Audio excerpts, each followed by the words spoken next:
like to welcome all our brothers and sisters to our fourth lesson, Islamic contracts. You can start now, Doctor. Okay, أعوذ بالله السميع العليم من الشيطان الرجيم. بسم الله الرحمن الرحيم. إن الحمد لله نحمده ونستعينه ونستهديه ونتوب إليه ونعوذ به من شرور أنفسنا ومن سيئات أعمالنا أما بعد. السلام عليكم ورحمة الله تعالى وبركاته. Can you hear me? Yes, your voice is very clear. Alhamdulillah. We thank Allah subhanahu wa ta'ala for giving us this opportunity to be with us today on our fourth episode or lesson or class on Islamic sale contracts. Last week, we've talked about riba extensively and the way riba comes in practice, the types of riba, and the asnaf al-riba. Before then, we talk about al-gharar and jahala and as-sawm ala sawm akhi, that is uncertainty and ignorance in the contracts, then bargaining on the bargain of your brothers. So we explain the Islamic rulings on those issues. Inshallah, today we are going to talk about the normal contracts, the contracts that are available in Islamic finance, and they are legally to be done. Today, inshallah, for the 1 hour session we have today, I will first of all introduce the course, which I'm doing at the moment, which is about contracts in Islamic law. Then the classification of contracts in Islamic law. Then I will now talk about these types of sales contracts, عقود المعاوضة أو المساومة in صح التعبير. And I will explain all these contracts that I mentioned below. Some of them may be skipped or briefly explained because of time constraint. But if I need to expand on some of them next week, inshallah, I will do. Now, as we know that contract in Islam is classified into many classifications. We have what they call sahih, that is valid. Then we have batil, which is invalid. That is the majority classification of contracts. However, Hanafi school goes further to divide contracts into 3 categories, which is sahih, voidable, and the void one. The reason why they do that is because some may be rectified, some contract may be rectified, and some may not be rectified. So when you say something is sahih and batil, the batil means there is no way of rectifying that contract. But to Hanafi school, he believes that there are some contracts which are not sahih originally, but the defect in it can be rectified, can be corrected.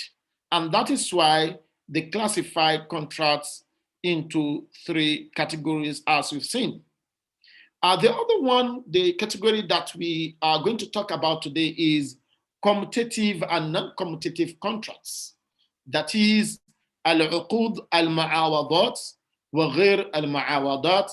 And the ma'awadat, we will talk about them today, inshallah. And the non-ma'awadat, which is non-commutative contracts, we will talk about next week, inshallah. So the valid contracts, if a contract is valid, it means it is in accordance with the rules and regulation of Islamic law, both in asl, the fundamental components, nature and essence, and in the wasfu, that is the form, the accessories, circumstances, or external attributes that contribute to the invalidity of that contract. So the contract will be considered as valid. يعني صحيح. العقد يكون صحيحا إذا توفرت فيه الشروط الأصل وبعض الأوصاف.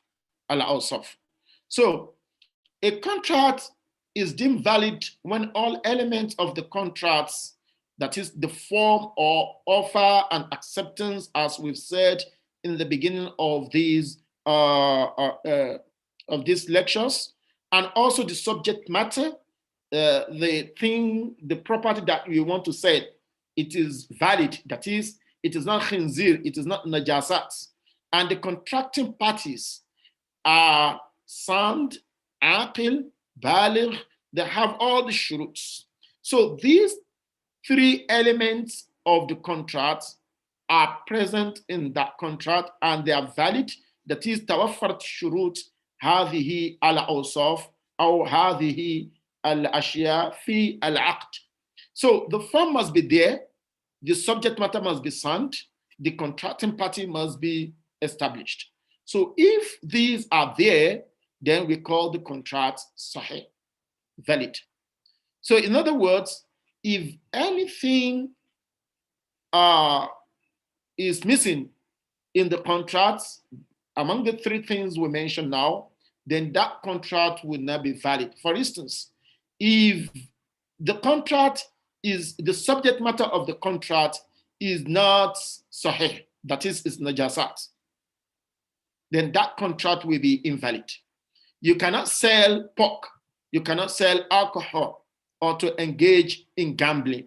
So once we've done that, one of the element components of the Sihhat al-Aqd has been removed or missing. For that reason, the contract will be invalid. And also, if the contracting party, either one of them or both of them, having what they call incapacity to exercise their rights, then it will become invalid in that regard. Also, contracts become voidable according to Al-Hanafi, that is fasid, that is a contract that is legal in its asl, that is al-asl sahih. It is not najasat, okay? It has all the elements of a contract, but is not legal in its wasf. The wasf has a problem. That is, with respect to the external or non-essential attributes of the contract, which will not necessarily be void. Rather, it will be voidable, that is fasid, and can be regularized or validated by removing this clause of irregularity. Let me give you an example here. When we do contracts and you give some kind of condition, you give condition that is not suitable for a valid contract. For instance, I said, I sell this property for you, but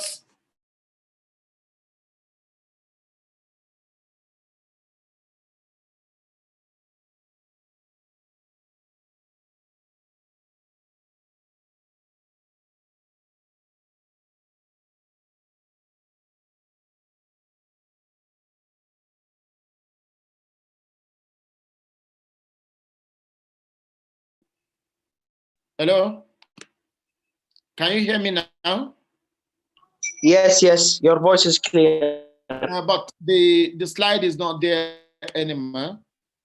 I think now, so the contract will be fasid if only the awsaf is missing. Awsaf is missing. For instance, in SALAM, if the time is not specified, that we can rectify this problem by asking them to put that time in the contracts. So that will make the contract to become valid, because the missing aspect of it is something that can be rectified or that can be corrected. So that is the logic in Hanafi classification. But the void one, the battle, is the same thing with the Jumhur. That is, contract that do not fulfill the conditions relating to the offer and acceptance, subject matter, consideration, and possession or delivery, or involve some illegal external attributes, are considered void in the business. In other words, if major condition relating to the form of the contract, that is acceptance, is not there, or the two parties are not capable of doing the business, then that business will be void, that is battered. Let me give you an example. If someone buys a commodity from an infant who is the age of 6 or 7, and the person take a privilege of having contract with underage person, and as a result, the commodity that's supposed to be sold for 1,000 ringgit was sold for 2 ringgit. You see the difference? That contract will become bartered. Or someone insane, Al Majnun. You said you bought something from Al Majnun. It will be revoked because the contract is invalid, that is bartered. Okay. So the commutative and not commutative, the second division of contract, and this is what we are going to face today. The first one are uqud al-ma'awadat, or compensatory commutative contracts, as a result of which one party can get a compensation, a remuneration, like sale, purchase, lease, wakala, etc. So this kind of contract, they call it ma'awadat, because there is exchange between the buyer and the seller. There is something in return. It may not be cash, it may be kind, it may be other things, it may be assets. So all these things are part of the exchange tools for a bear to become ma'awada. So in the case of Geru Ma'awada, there is no any exchange in it. And that is why they call it Uqud Ghair Ma'awadat, that is non-commutative contracts, where someone will only be obliged to give out something and the other one doesn't have to give back. Like Al-Qard. If I do Qard today, I give someone 1,000 ringgit as Qard. So he doesn't need to give me something back, but he needs the Qard back to me. And similarly, Kafala, Hawala, and so forth. As we'll be talking about this one, that is not commutative contracts next week, inshallah, on the Uqud at-Tabarru'at. But today we will focus more on Uqud al-Ma'awadat. And I will try as much as possible to cover many of these today, if time permits. But inshallah, probably next time we will further on them when there's time to do that. Now, the commutative uqud ma'awadat, I will start with Salam. As Salam, not double A, sorry, is not Salam, it's Salam. As Salam, the wisdom behind it maybe contradicts the norm, that is the general principle in sales, that you have to sell what you possess. But in Salam, we do not have what we want to sell with us, but we think that we will get it in the market.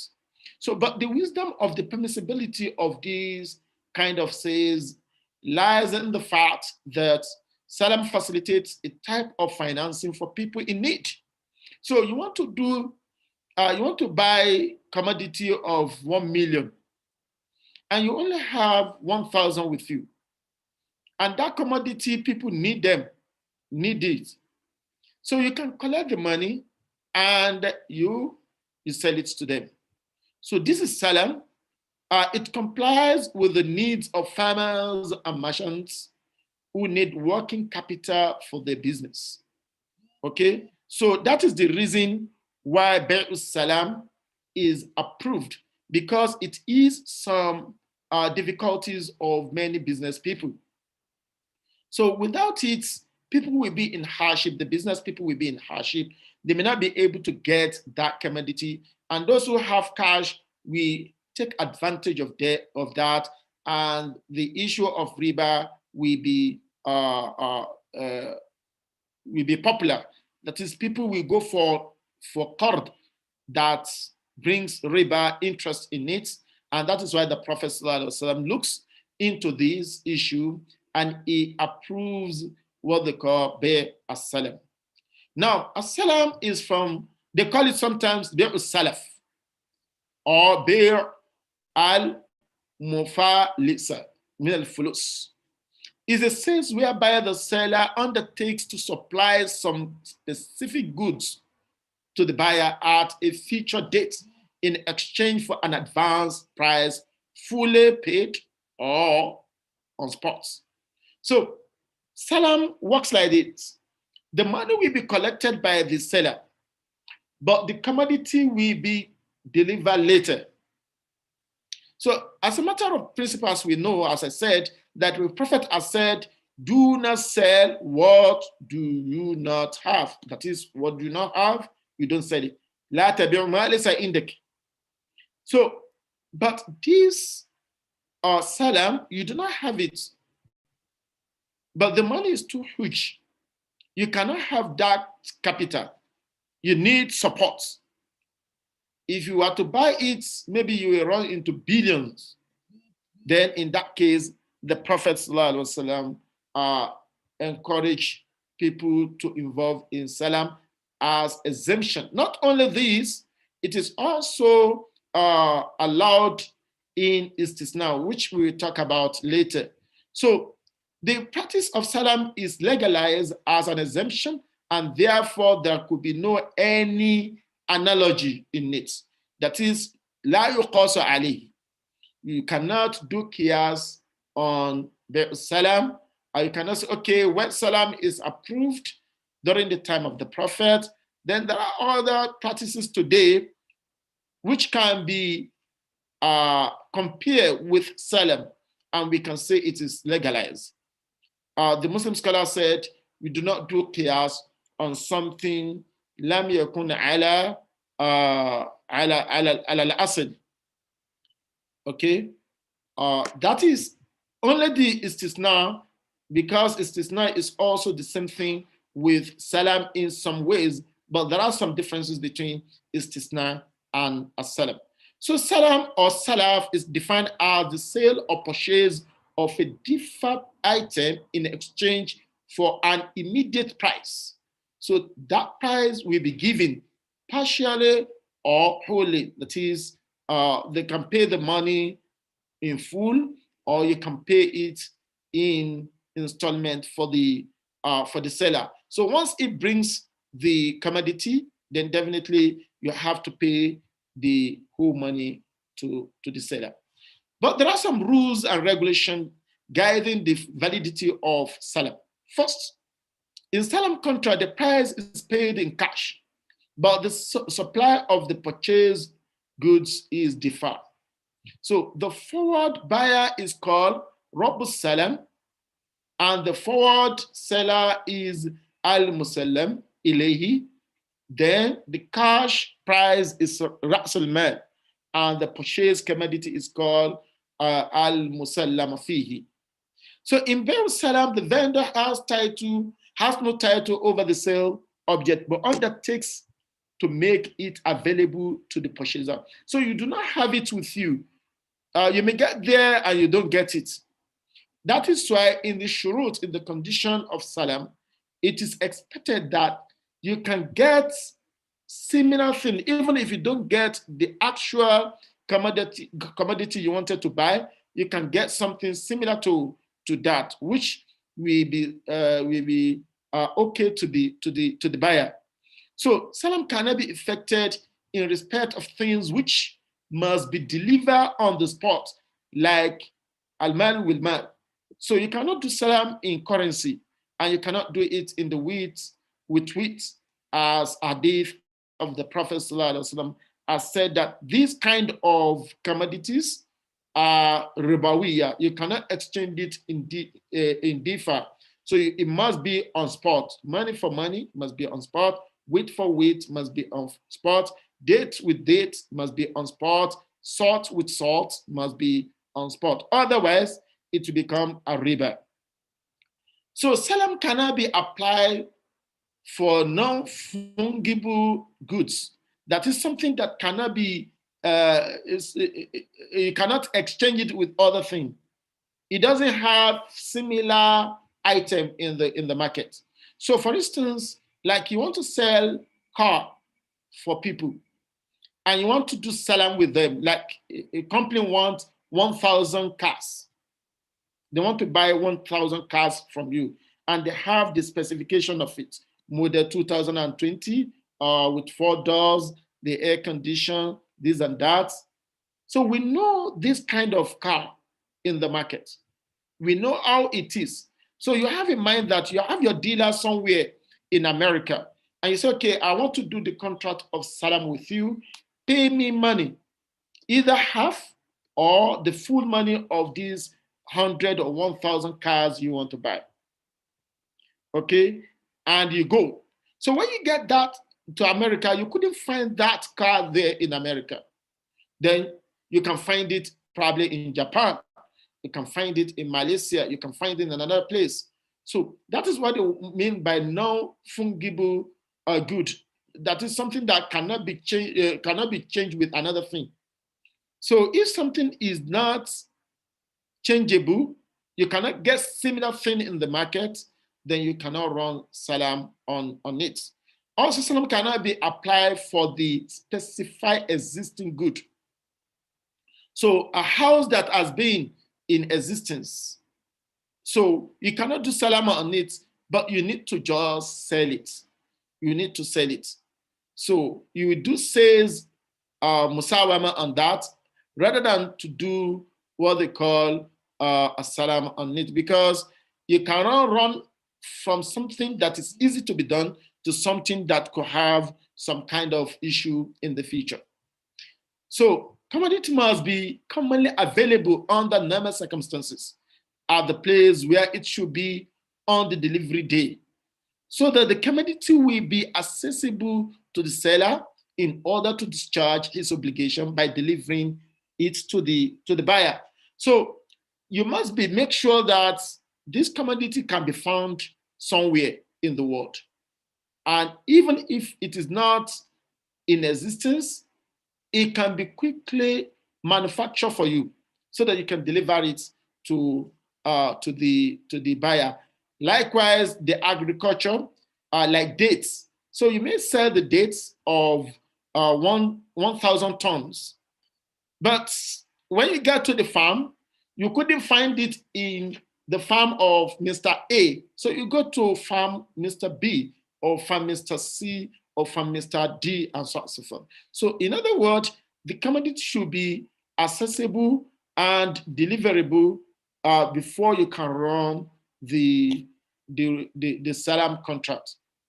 So the difference between salam and other types of sales, as we said, is that is an exemption to the ordinary sale. The ordinary sale, you have your commodity that you want to sell, and you put the price on it, and the buyer will come, pay the money, and you sell the commodity. So there are a few distinctive features of salam that are different from an ordinary sale. For instance, in salam sale, it is necessary for the parties to precisely fix a period for delivery of the good. But in an ordinary sale, it is not necessarily so. So the delivery can be done instantly in ordinary sales, whereas in salam sales, then you must fix the date, the period of that delivery. Secondly, in salam, a commodity not in the possession of the seller can be sold. As I said, it is not in your possession. You can even get it from another person.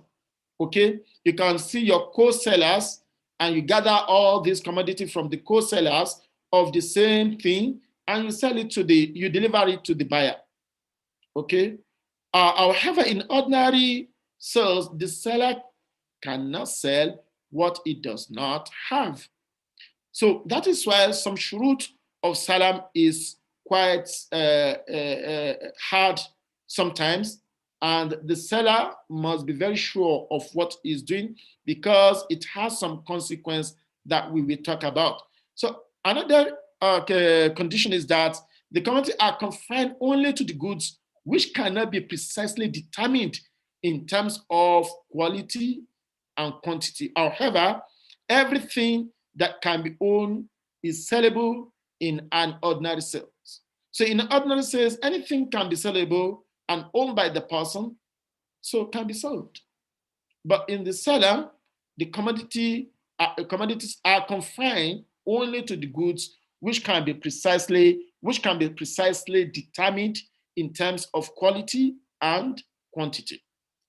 Okay. The salam also cannot take place between identical goods. As I mentioned, you cannot sell currency with currency or wheat with wheat in the salam. That will run into a riba according to the hadith of the Prophet. Finally, in salam, payment must be made in advance, not later. No, you must pay something for the seller, okay, of the delivery of good or at the time where the contract is concluded, whereas in ordinary sale, the payment may be differ or made at the time of delivery of the good. So, but in salam, you need to pay some amount of money or the full amount of money of the commodity you want to buy. But the issue of fixing the date of delivery, there is a contention on this issue. That is one of the requirements that the date, the quantity, the quality must be fixed, known to both parties. But the fixing of these, according to Muslim jurists, time for delivery of salam commodity may not be specifically fixed. You can say tomorrow or next week, Tuesday, or within a short period between Monday and Friday, I will deliver it. Between these days, I will deliver it. Okay, but to say at particular time, particular day, that may be difficult because anything can happen on your way, and Islam want to make things easy for you. That is why it is not allowed to be done like that. However, the approximate time for delivery of goods may not be convenient to the bank. It may be advisable, however, for the bank to stipulate the specific time and date for delivery of the good, provided that the goods required are available in the market. So we have to be very careful when we are doing the salam contract that we know for sure that the good will arrive Nigeria or we arrive Kuwait, we arrive Malaysia at a particular time. But in some cases, there could be some delay. And that is why we mentioned in our second class about gharar that there are some gharar which are tolerable. And the tolerable gharar is in salam, as we've seen now.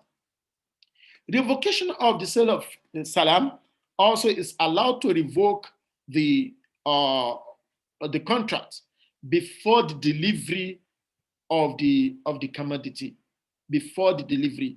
But some people can take advantage of this revocation by, that is istirja or fasakh al-aqd salam. It is allowed to do that, but with condition that there is no any damage for either party. No any damage for either party, meaning that the other party hasn't bought the commodity with your money. So if he has bought it, there could be some problem which we need to mitigate in a mutual way as Muslims. So that is for the salam. But what about istisna, which is the second contract we are going to talk about today? Istisna is just like a salam. But the difference between istisna and salam is that istisna is not real, is not in existence. It's a commodity that it is not existent. So you cannot run istisna on commodity that is available in the market, that you can get it in the market. But you can only run istisna on something that we have to start to build, like building the houses or constructing the road and so on and so forth. Otherwise, it will be like a seller. So in istisna, it can be used in many ways. It is for the development of the community or economy. So we can use it for technology, industry, and so on and so forth. We can use it for construction of apartment buildings, hospitals, schools, and so on and so forth. So if we use istisna, the rules of Salam we apply in that regard, that we pay some amount, huge amount of money for the mustasna, the contractor who want to build the house or the industry for us. So we need to pay some money for them so that they can continue or they can be able to do the job. Otherwise, there will be no any way for them to get the cash. So the money can be paid as in the Salam, can be paid upfront for them, for the contractor to build the company or to build the road or the school and so on and so forth. It can be in installment 3 times from the beginning when they got to the percentage of the contract and when they finish, according to the agreement. And I think this has to be delicately ironed out in the contract, that if there is any inflation, because you can remember, if many people know what went through the negotiation of Scottish government with the German company who constructed the tram in Edinburgh. So because of the delay, for any reason, the instrument they wanted to use has gone, the price has gone up. And they were thinking that they have to renegotiate. So that also needs to be specified, that you will pay me within this period and I will finish your work within this period and I will deliver the construction for you within this period. However, if I delay, if you don't give me money at that particular time and I couldn't finish it, I may have another negotiation with you so that you can increase the money depending on the ratio of the inflation in the country. Similarly, the other party, if I give you the money you requested for and you fail to deliver the work at the time we agree, something we can have mitigation, go to the litigation, go to the courts, and we request for any damage occur as a result of your delay. So majority of Muslim scholars consider istisna as part of Salam, and therefore the price must be paid at the time of contract, as in the case of Salam, as I've said. So there are many other issues they discuss in it, which I think I'll just leave you with the slide so you can read it. If there is any issue, then you can ask. But the price in it is for in istisna is for the labor to work, to do the job, unlike in the Salam is for the commodity. So it means if you hire labor to work and there's something happened, then there must be negotiation for how to recalculate the money you spend on the contract and so on and so forth. So istisna is a derivative from the root of sana'a, as you've known, to manufacture something, to construct something. So istisna is an order or request to manufacture something whereby the requester invited, induced, or caused another to make or manufacture some goods for him. So technically, it is a contract to purchase for a definite price something that may be manufactured later on according to the agreed specification. So I need 3-bedroom flats. or villa with 3-bedroom, this and that. So you must make all this specification, and it may be drawn on the paper showing you how it's going to be, the size of the house, the size of the room, and so on and so forth. And it must do it according to what you agree upon. So istisna, according to Hanafi school, is a contract that involves a sale of a specified item that by nature has to be manufactured or constructed. So therefore, it is applicable only to materials that require transformation by a manufacturing or construction process. So on the other hand, in Salam, the process of manufacturing or construction is not a condition. So istisna contract is valid for objects that can be made. It is invalid for like corn, wheat, barley, and fruits. So anything that is growing from somewhere is not allowed in it, but something that you have to do it by yourself is not by nature, they grow. You have to do it by yourself is what istisna can work in. Otherwise, it will be like a salam. So the difference or the similarity between the two is what I mentioned here, but I've mentioned most of them. I will not go through them anymore. Okay. The legality of istisna is also very important to know that istisna, some scholars may say, well, why should we have istisna when it is not comply with the rules and regulation of bay in Islam? Like Hanafi school insisted on the above difference between the two contracts, as the majority considered istisna as an integral part of a salam. So there is a kind of similarity between istisna and a salam, and the justification for salam to Jumhur is the same thing for the al-istisna. Therefore, the Hanafi jurists discuss the legality of istisna as a type of contract independent from a salam.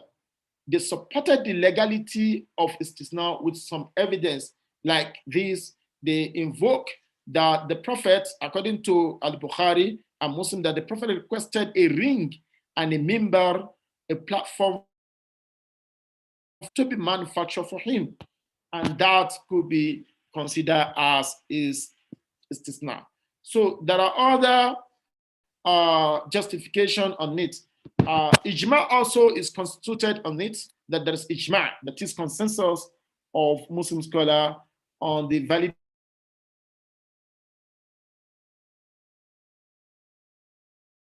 and the salam, then you will see that it is justifiable to do it. Just to double check, are you with me? Yes, can you hear me? You. Okay, that just to make sure that I'm with you. But Islamic Fiqh Academy during its 7th section. Hello, can you hear me? I can hear you. I can hear you. Okay, good. So they approve istisna to be used as a financial instrument in modern transaction. So Al-Fiqh al-Islami, Majma' Fiqh al-Islami. Then Al-Fi also has published a Sharia standard on istisna and parallel istisna in 2004 to govern the practical application of istisna. Anyone who is interested should go to Al-Fi standard to see the items mentioned for istisna to be valid in Islam. What are the rules and regulations someone should follow? So we talk about parallel, which I'm not going to talk about today. Also, we need to know what are the prohibited things in istisna. Not every istisna can be allowed. So what are the things that it is prohibited in istisna? First, lack of knowledge on the specification and the nature of subject matter is not allowed. So it's prohibited. Existence of a subject matter is prohibited. So you cannot do istisna on something which is existing. The car which we can see, you call it istisna. No. So you have to do what they call salam. You have to do al-bay', midbi'ul musawama, on that things that is existing. So you do not need to do a salam or al-istisna on that. Increase or decrease of the price of the commodity prices or the cost of labor. So you cannot increase unless if there is any fault from any one of you, any other party. So for instance, as I said, if you delay to pay money and there is inflation, then you can request for increase in it. Otherwise, it is not allowed that you increase or you request for decrease of the price you have agreed upon. Inability of buyer to supply the raw materials of the subject matter to be manufactured. Otherwise, the contract becomes al-Ijarah and not al-istisna contract. So if you do not have ability to supply and you get money for it, it is not allowed, it is prohibited in Islam.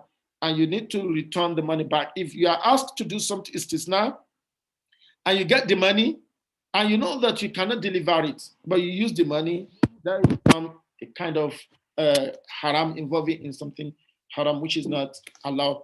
Akil amwalinas bil batil. So the third one is al-ijara.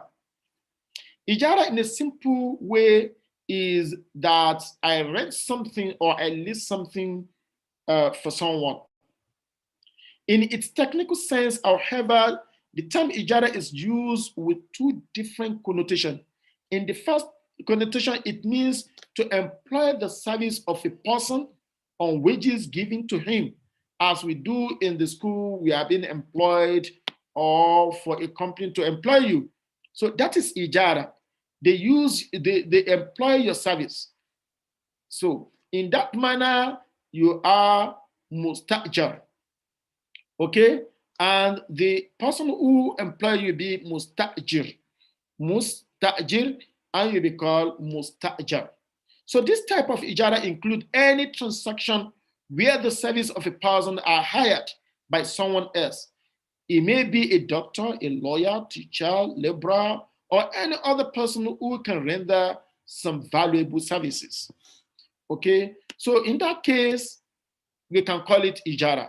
And ijara also can mean to use fraud of assets. That is, you use the benefit of an asset. I gave you motor for hiring, and you use the benefit of that, use of fraud of that car to do your business, to carry your load and this and that. But you pay me the ajir of what you've used in my car. So the proper and not to the service of human being. So we cannot say that, oh, it's the service of human being, you use human being, you ride him or something like that. So ijara in this sense means to transfer the usufruct of a particular property to another person in exchange for a rent claim from him. So in these, you see the usufruct, the manfa that you transfer, you cannot quantify it, okay? And you cannot request for any decrease in the value of that property. Let me give you an example. I rent a car for someone for 1 month. Definitely, he may use that car for 1,000 kilometers for a month. That 1,000 kilometer that the car has run is value. And the value the car as well. When you want to resell the car, you cannot resell the car at the same price you bought the car because it has run for 1,000 miles. So the only benefit of ijara in this is usufruct, the manfa of that particular asset. So in this case, the term ijara has the same meaning with the term leasing. That is, you lease someone for long period. In this instance, the lessor is called mu'ajir and the lessee is called mustajir. And the rent payments to the lessor is called ujra. Okay, the Hanafi definition of ijara is a contract pertaining to usufruct with compensation. So they believe that the money you pay for the owner of the property is like compensation. And as I mentioned to you that Be'ul Ma'awada has something like compensation in it, that you have to pay something in lieu, in exchange for what you have used or you've got from someone. The Shafi definition is a contract over a desirable, non-permissible, and accessible use of fraud in exchange for a known compensation. That is, the money you want to pay must be known. How much are you going to pay within 1 week or 1 month for you to get this car used? Okay? And the manfa must be there. So you cannot rent Hawa. Although we'll come into that because today there is a question whether a space in the sky can be rent. But the Muslim scholar in those days, they said you cannot rent something which is not use of fraud, no animal fire in it. But today there are some other things they mention in the classical books which are use of fraud today. It can be manfa'a today. People derive good things in it. I give an example of a company went to Indonesia to rent the space, the sky, in order to generate power supply, electricity. You see, it's a manfa'a. But in those days, they believe that it is not useful, it is not valuable, but today is valuable. So it's considered, according to Shafi'i definition, that something like that can be used. The Malik and Hanbali said the transfer of ownership of a permitted use of fraud for a known period in exchange for compensation. Let me take you on this definition. It says of a permitted use of fraud, meaning that if I give you my car for rent, and we said, oh, where do you want to take my car to? I want to run within the city of Jeddah.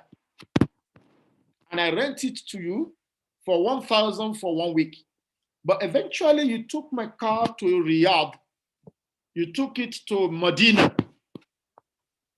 So you violate the rules and the definition of Ijarah in that, because it's a permitted use of fraud.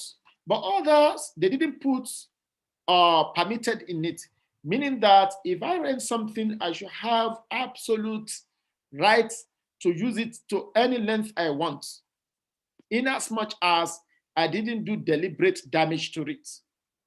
So to confine the mustajir of what he should use that commodity for rent is not applicable in other schools of law. Similarity to sales, yes, it's similar. Okay, Ijarah is similar to the rule of a sale because in both cases, something is transferred to another person for a valuable consideration.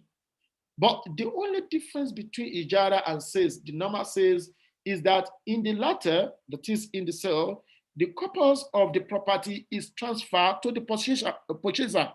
That is all the property, not only the use of frauds, but the property itself, the essence of the property, that of the property is transferred. So you do not have any cost to return that property back to the owner, original owner, because it has been sold. Unlike in Ijarah, yes, I gave you my car, but I don't sell it, I lease it. So you need to return the ain of the property, you need to return it back to me.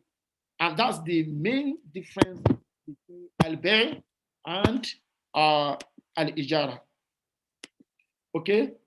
So modern ways of operationalize ijara as a mode of financing. In order for ijara to be a viable tool of banking, the jurists have extended its application to include ijara and purchase, or what is termed as ijara wa iqtina, or ijara al-muntaha bit-tamlik. What we mean by this is that, yes, in a banking system, bank cannot buy many property. They don't need them. They don't need them. You are the one who need this property. If they want to do ijara on that contract, they need to fix it or mix it with another terminology calling ijara al-muntaha bit-tamlik. That is, this rent we end with purchasing of this commodity by the one who rent it. So meaning that the bank will not be in the problem that they bought 1 million cars.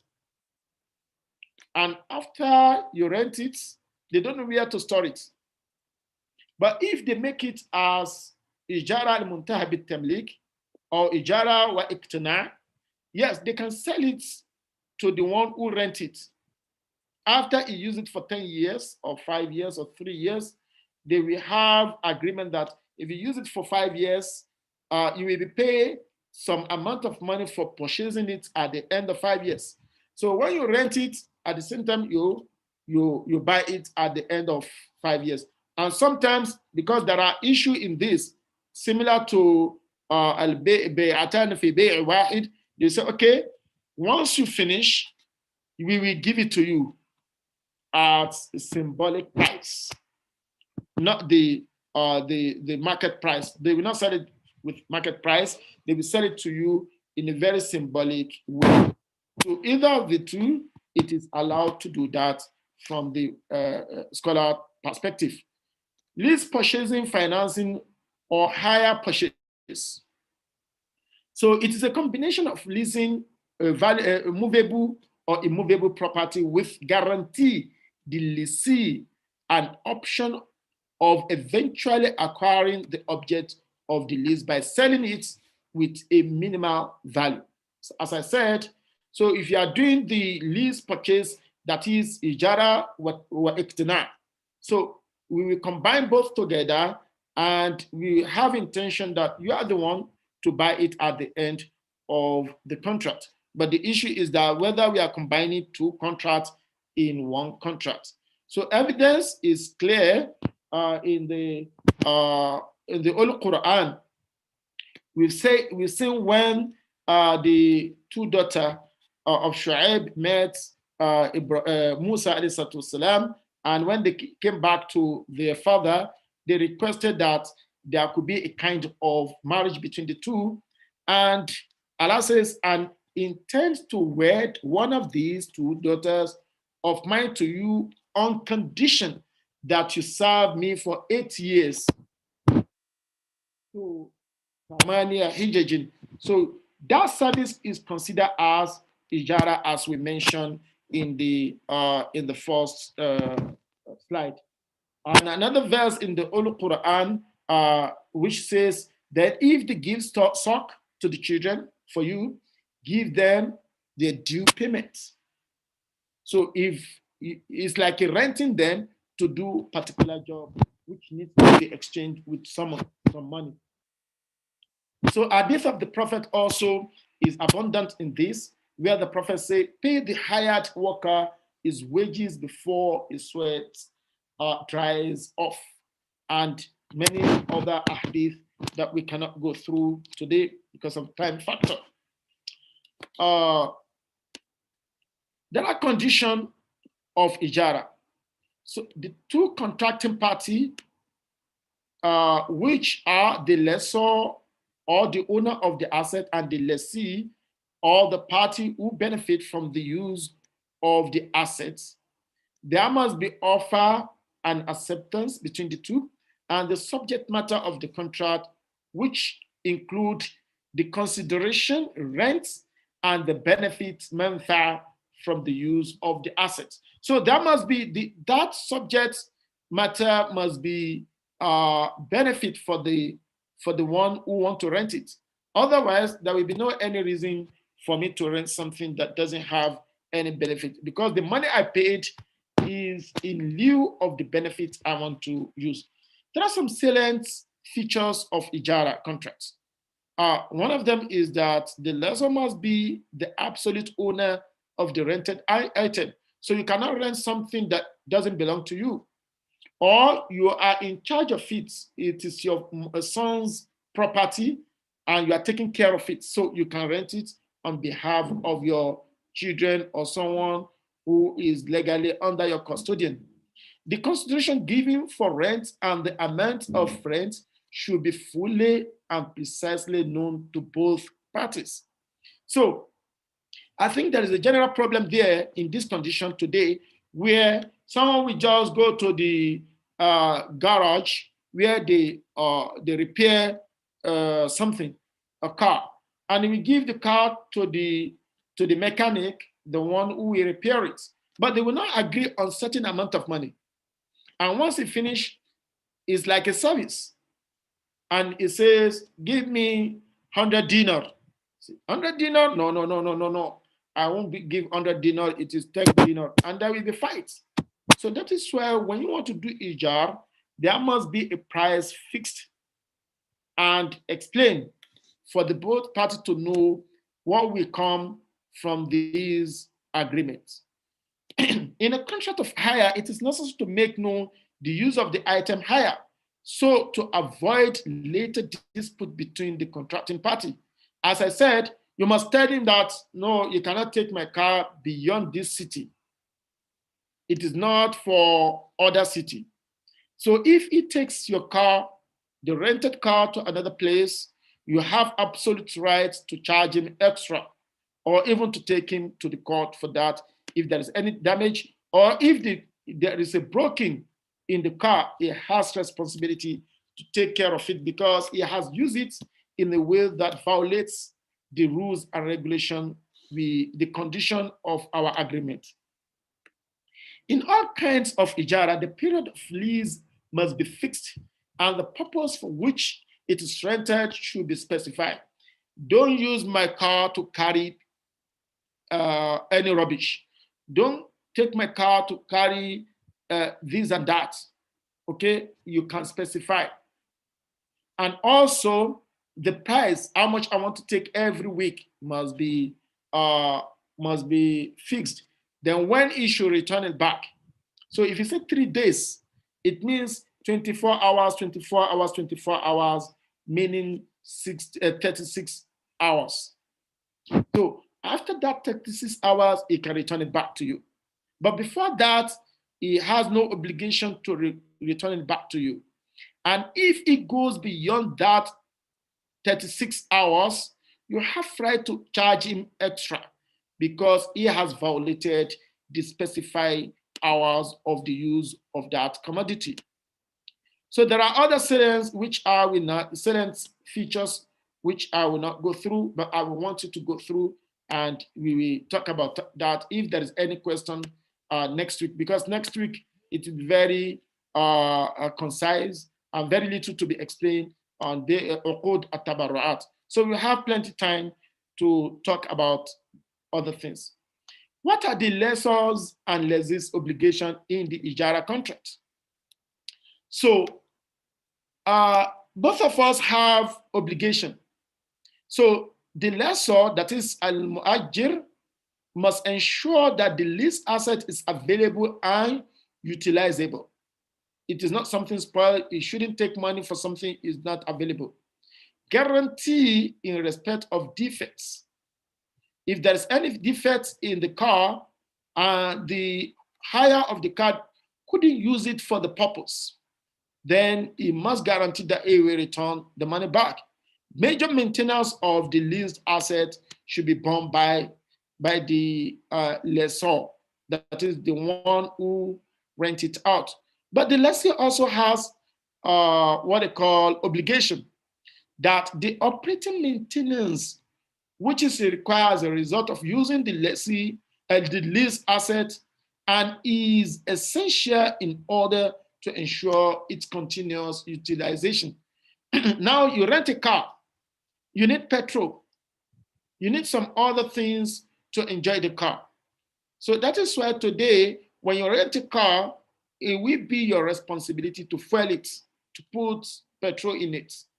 Otherwise, because the owner doesn't know how many liters of petrol you will use, so we rent it for you in empty, and it tell you to fill it and use it as you want. Then when you return it back as it is taken.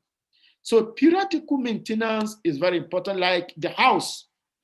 When you rent a house for 3 years, yes, you need to paint it sometimes. You need to have bulb, the lights. The lights might be out of date.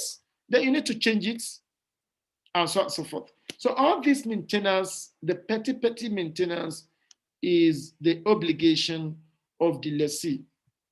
So the maintenance that is specified in the description and amount in the contract, or according to the parties, irrespective of whether such maintenance is merely work or it involves the use of non-materials or spare parts. So for instance, if we have our agreements that any major work, I will do it, and we specify the major work. But any other work in the house will be taken care by the one who rent it.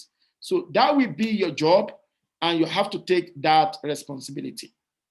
Okay, we still have many interesting uqud that we need to talk about, especially uqud al-mu'awadat. One of them is murabaha, which I don't think we can go through today. Then we also have Bi'udain, which I want to explain how it is allowed or it is not allowed in Sharia. Then also we have Bi'ul Ina and we have At-Tawarruq. Those are the popular sales in banking and finance today, which we need to know. Mudaraba is also there, Musharaka is also there, with Shirka. All these things need to be known in the sales contract in Islamic law. However, Muraba'a in a precise manner, before I will go into it in depth next week, is quite different from Salam and the Istisna. Is like a commodity is in somewhere, okay, and I want to sell it, but I will be like an agent, but I'm a seller. So I want to sell it for you with the price of that commodity plus my profits. Why do I do that? I know for sure that, yes, this commodity, I may not have riba in it because the price may fluctuate anytime. So I will tell you that this commodity is sold for 1,000 in the market. I will put 10% on it as my profits. Do you agree? Yeah, you agree. Then we have agreements on it. Then once we have agreements, I have to deliver it to you at the time we fixed with the price you gave me and plus my, what do you call it, plus my riba. But it has condition. The condition is that you must disclose the cost of the commodity in the market to the buyer. Otherwise, if you don't disclose, it will be like ordinary sales. It will be like ordinary sales. The advantage for the seller is that if there is any increase in the price of this commodity, when I went to buy it, it increases, the price increases. Then I can tell you that the price increases is no longer 1,000, I call it before. So that price that increased, the additional cost will be borne by the buyer, not by the seller. So you don't need to lose on it, you will gain because you only focus on your profit, which is 10% from the total amount of the cost of the commodity. It's very interesting. It is well used in the market today, and there is not any much problem on it. But there are some questions in it, as sometimes it turns to be tawarruk. It turns to be tawarruk, which involve ina. And inshallah, next week I will talk about muraba. I will finish it quickly. Then I will talk about ina and tawarruk and the connectivity between ina and tawarruk with murabaha. Then I will now go to the ordain. Within 30 minutes, I should be able to finish that. And I will go to the uqud at-tabarru'at, which it is the end of the class. I hope there is no any much problem in grasping the concepts I've taught today, but bear with me, inshallah. Next week when we are rounding up the class, I will be able to do justice to this slide. Then the other one that I will add to it. جزاكم الله خير الجزاء وأثابكم الله. أسأل الله رب العرش العظيم أن يوفقنا لما يحب ويرضى ويفقهنا في الدين وأن يعلمنا التأويل وصلى الله وسلم على رسوله وعلى آله وأصحابه وسلم تسليما كثيرا. If there is any question or comments from the participants, you can let us know. Thank you, Professor Luqman. If anyone has any questions, you can ask in the chat or the question and answer. And if you want to ask the doctor, the professor, directly, you can raise your hand and I will allow you to talk.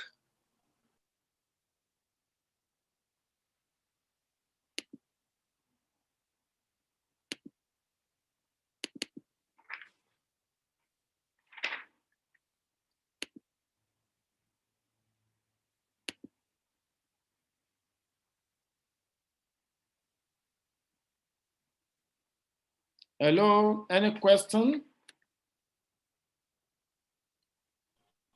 Yes, any question? Professor. I'm just waiting for people to raise their hands.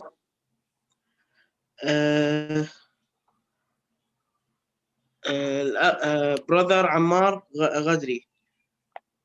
Now I think you can open your mic and ask the professor. Yes, you can hear me? Yes, please. I can hear you. Go ahead. Yes, Dr. Luqman, thank you for the lecture. Appreciate it. It's very informative. I have a question, which is a case I go through. There was I bought a house or a villa in two parts. Like I took money from a bank, which was also according to Sharia, and where I bought.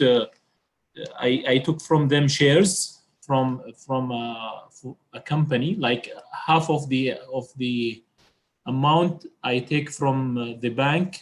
Let's say I took 500 shares. I own those shares and then I sell it gradually on myself to finance the house I bought. Then I could not make the whole money. I took also kind of عقد Ijarah with another company where they purchase the house from the contractor, and they put under their name, and they make Ijarah for me for the remaining amount. But the house stayed with them for, let's say, 5 years, where I was paying installment to them. So I was paying installment to the bank for the shares I bought from them, and I was paying also Ijar for the company which they have the house in their, I mean my house in their name. So these two contracts, is it according to Sharia or not? Or if you have any clarification, I can add. Okay, thank you very much. I think the first leg of your contract is Islamic. It's yes. Islamic. The second leg, which the company bought that house and they rent it for you. Yes. They rent it for you, isn't it? And you Correct. have to rent it. Then, but at the same time, is it Ijarah wa Iqtina? That is, after 5 years, when you rent it, it will become yours. Correct. Is that right? Correct. That's what happened. Okay. Now, so, alhamdulillah, it's under my name. Then they pay off the money on the house that you owe the bank. They pay for the bank, and they become the owner of the house. No, the bank, they are not related Hello? with the bank. You can hear me? Yeah, they are not related to the bank.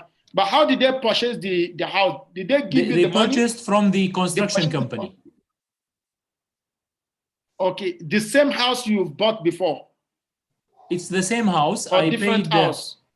The same house. I paid half of it. I could not complete the whole amount from the money I took from the shares.